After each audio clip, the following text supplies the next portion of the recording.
ဒီနဂါမလေးမွေးလာတော့တွားလဲမပါလက်သေးခွန်လည်းမရှိအခွန်တော်မပါဘူးဗျဒါပေမဲ့နဂါအမေကြီးကငါတွေ့သားပဲပြန်နိုင်ရမှာပေါ့ဆိုပြီးကလေးကိုကိုမြင့်ကြီးပေါ်ကနေပြစ်ချလိုက်တယ်ကောင်မလေးကအောက်ကိုပြုတ်ကျလာပြီးကြောက်လန့်တကြားငိုတော့မှအမေလုတ်သူကအသားလေးပြန်ဖမ်းလိုက်တယ်သုံးချိန်လောက်စမ်းတက်ပြီးနောက်မှာတော့သူ့သမီးကမပြန်နိုင်မှန်းတခြားသူတွေလိုကိုယ့်ဘာသာအသက်မရှင်နိုင်မှန်းသိသွားတော့တယ်ဒီလိုနဲ့ပဲမပြန်နိုင်တဲ့ဒီကောင်မလေးခါများအမေဖြစ်သူနားမှာပဲတစ်ချိန်လုံးကတ်နေရတော့တာပေါ့တနေ့တော့အမေလုတ်သူကလူရောင်ဖန်ဆင်းပြီးကောင်မလေးကိုပိုက်ကမျိုးရဲထွက်လာတယ်ရိုးရိုးတော့မဟုတ်ဘူးပါဇက်ကနေအသားတွေပေးနေတဲ့အယိုးပြုတ်ကြီးကိုကိုက်ပြီးလမ်းလျှောက်လာတာလမ်းသွားလမ်းလာတွေကကြည့်ပြီးကြောင်တောင်တောင်ဖြစ်ကုန်ကြတယ်အဲ့ဒီမှာဖွားကြီးတယောက်ကအနားကပ်လာပြီးညီးချိုင်းချညက်ထားတာလူလားဆိုပြီးလန့်သွားတယ်ကလေးကမျက်လုံးလေးမိတ်ပြီးငြိမ်နေတော့အမေကအိတ်နေတာလို့ထင်နေတာတကယ်တော့ကလေးကစလုံးလုံးမေ့မျောနေတာဗျအဖွားကြီးကနွားနို့ဘူးလေးတိုက်လိုက်မှကောင်မလေးမျက်လုံးလေးပွင့်လာပြီးပြုံးပြနိုင်တော့တယ်အဖွားကြီးကကလေးကိုတနာရီတစ်ခါနှုတ်တိုက်ရမယ်လို့ပြောလိုက်ရောငကားအမေကြီးမျက်လုံးပြူးသွားတယ်ဘာတနာရီတစ်ခါငါတို့များတစ်ခါစားရင်အနှစ်60လောက်ထပ်စားစရာမလိုဘူးဆိုပြီးလန့်သွားတာပေါ့သူကကလေးကိုဘယ်လိုပြုစုရမလဲဆိုတာဘာမှနားမလည်ဘူးလေ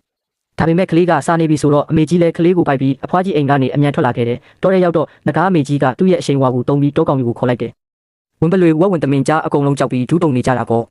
မင်းတို့ကိုမစားဘူးလို့ပဲအလူခံမလို့ဆိုတော့ဘယ်ကောင်မှမငင်းရဲဘူးလေငကားဆိုတော့ဘသူကငင်းရဲမှာလဲဒီလိုနဲ့ကောင်မလေးကတောကောင်မျိုးစုံစီကနေနှုတ်လိုက်တော့ပြီးအသက်ဆက်ခဲ့ရတယ်ဒီလိုနဲ့တနစ်တိတိကျသွားတယ်ကောင်မလေးလည်းနည်းနည်းကြီးလာပြီးတနေ့တော့ငကားအမေကြီးအသားကင်ကြီးကိုကိုက်စားနေတော့ကောင်မလေးကအတင်းဝင်လူပါလေရောအမေကြီးလည်းလန့်သွားပြီးဟဲ့ငကားပါဆက်ထဲကအစာကိုလူစားရဲတယ်ပေါ့လေဆိုပြီးမျက်လုံးပြူးသွားတယ်ကောင်မလေးကတော့အသားလုံးကြီးကိုပိုက်ရင်ပြုံးဖြီးဖြီးနဲ့ကြည့်နေလေရဲ့ဒီလိုနဲ့ငကားပါဆက်ကအစာလူစားတဲ့ကောင်မလေးဟာတဖြည်းဖြည်းကြီးလာပြီးသွားတွေတောင်ထွက်လာပြီးဗျဒါပေမဲ့ရှေ့သွားမရှိဘူးအဆွဲတွေပဲထွက်နေတာတနေ့တော့ကောင်မလေးနှစ်ဖူးမှာအဖူးကြီးနှစ်ဖူးထွက်လာတယ်ငကားအမေကြီးကတော့မျက်လုံးလေးအယောင်လက်ပြီးငါသမီးငကားကြိုထွက်လာပြီးမိုက်တယ်ဆိုပြီးခုံယူနေတာတကယ်တော့အဲ့ဒါချုံမဟုတ်ဘူးဗျချင်းကြိုက်ထားတဲ့အဖူးကြီးနှစ်ဖူးဖြစ်နေတာအမေလို့သူကကလေးဘလို့ပြုစုရမလဲဆိုတာတကယ်ကိုနားမလဲတာလေနောက်တော့အမေကြီးကကောင်မလေးကိုပင်လယ်စာကျွေးမယ်ဆိုပြီးရေအောက်ကိုခေါ်သွားပြန်ရောပြဿနာကကောင်မလေးကရေမမကူးတတ်တာ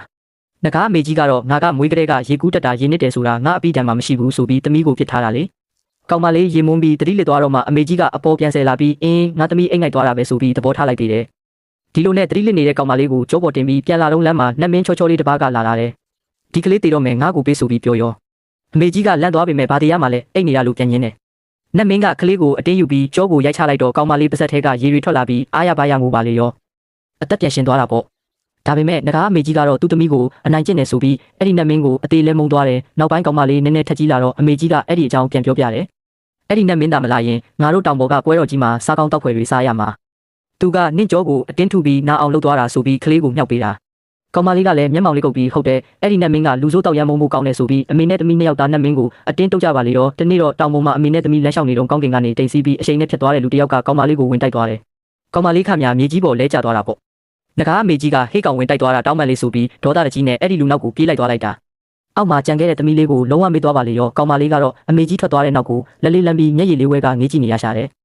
ငါ့ကိုဒီလိုဖြစ်ထားခဲ့တာဒါပထမဆုံးအချိန်မှမဟုတ်တာဆိုပြီးညမိုးချုံမိုးတွေရွာလာတဲ့အထိအသားကင်လေးကိုက်ရင်အမေပြန်လာမယ့်အချိန်ကိုစောင့်နေရတော့တဲ့တောင်ပေါ်မှာနေကူးညပြောင်းသွားပြီမဲ့ငကားအမေကြီးကတော့ပြန်ပေါ်မလာခဲ့ဘူးဗျကောင်မလေးခမရလဲဗိုက်စာလုံးလို့မြေကြီးပေါ်ခွေခွေလေးမေးလဲသွားပြန်တယ်အဲ့ဒီအချိန်မှာပဲကောင်းကင်ကနေအလင်းတန်းကြီးနဲ့အတူလူချောလေးတစ်ယောက်ဆင်းလာတယ်တခြားသူတော့မဟုတ်ဘူးဟိုတော့ကမှကောင်မလေးကလူဆိုးကြီးဆိုပြီးအသေးလဲမုန်းနေတဲ့နတ်မင်းကြီးပေါ့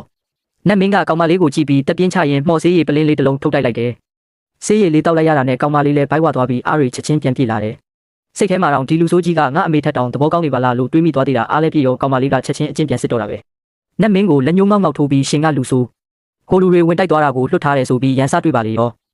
နတ်မင်းကလည်းခက်အေးပဲဝင်တိုက်တဲ့လူကထွက်ပြေးသွားပြီးနင့်အမေလည်းပြန်မလာတော့ဘူးဘာဆက်လုပ်မလဲလို့မေးလိုက်တယ်